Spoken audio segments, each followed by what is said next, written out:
Bismillahirrahmanirrahim. Assalamualaikum warahmatullahi wabarakatuh. Perkenalkan, nama saya Aini Divania dengan NIM 120108266688 dari kelas PGMI 4A. Di sini saya akan membuat video tugas ujian tengah semester dengan dosen pengampu Bu Herlini Puspitasari, SSMPDI. Pertanyaan pertama yaitu, mengapa mahasiswa Prodi PGMI perlu mempelajari filsafat pendidikan Islam dan jelaskan dampak yang Anda rasakan. Sebelumnya kita perlu mengetahui terlebih dahulu tujuan dari filsafat pendidikan Islam. Filsafat adalah induk dari segala bidang ilmu, dan tujuan filsafat pendidikan Islam adalah mendekatkan hamba kepada penciptanya dengan rasa tanggung jawab atas kewajibannya, serta dengan komunikasi yang baik menurut syariat agama. Adapun dampak yang saya rasakan itu berkaitan dengan tujuan dari filsafat pendidikan itu sendiri, yaitu di mana kita dituntut untuk memilih sesuatu atau melakukan sesuatu yang harus berlandaskan dengan alasan-alasan. Saya mampu memecahkan masalah secara mendalam dan kritis. Kemudian mampu menyampaikan argumen secara tulisan maupun lisan, serta dapat bertoleransi dengan berbagai perbedaan pendapat-pendapat. Kemudian pertanyaan kedua yaitu, bagaimana cara Anda menganalisis sebuah informasi yang beredar di Instagram ataupun media sosial untuk menentukan apakah informasi tersebut adalah berita hoaks ataupun benar, menurut perspektif Islam. Menurut perspektif Islam, hoaks adalah sebuah pembohongan publik yang dimana dapat menyesatkan dan merugikan pihak yang bersangkutan. Jadi, ketika kita mendapatkan sebuah berita, kita tidak boleh langsung mempercayai berita tersebut, karena bisa jadi berita itu adalah berita yang hoaks dan belum tentu kebenarannya itu nyata. Jadi kita harus mencari terlebih dahulu sumber dari berita tersebut. Apakah berita ini memang asli atau hanya sekedar pembohongan publik? Pertanyaan ketiga adalah, jika Anda menjadi seorang guru pada Madrasah Ibtidaiyah, bagaimana cara Anda memperlakukan siswa menurut aliran progresivisme? Aliran progresivisme adalah aliran yang menolak gaya belajar yang pasif dan disiplin belajar yang keras.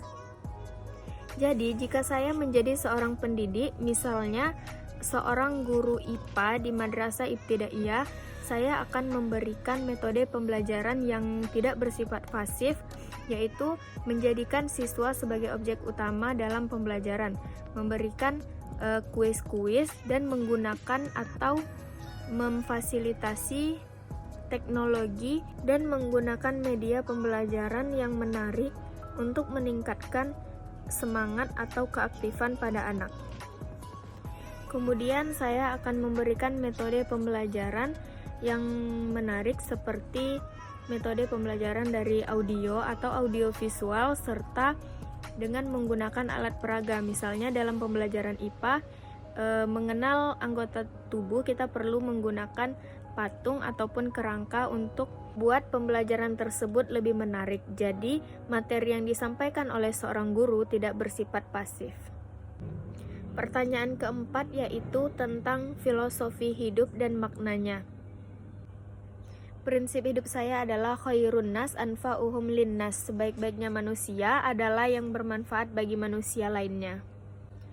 Karena percuma kita hidup di dunia ini jika tidak bermanfaat bagi orang lain. Misalnya dalam hidup bertetangga. Misalnya tetangga kita sedang sakit, kita tahu tetapi kita pura-pura tidak tahu karena tidak ingin repot dan tidak ingin membantu tetangga kita tersebut. Nah, dari situ betapa kita tidak bermanfaatnya bagi manusia lain.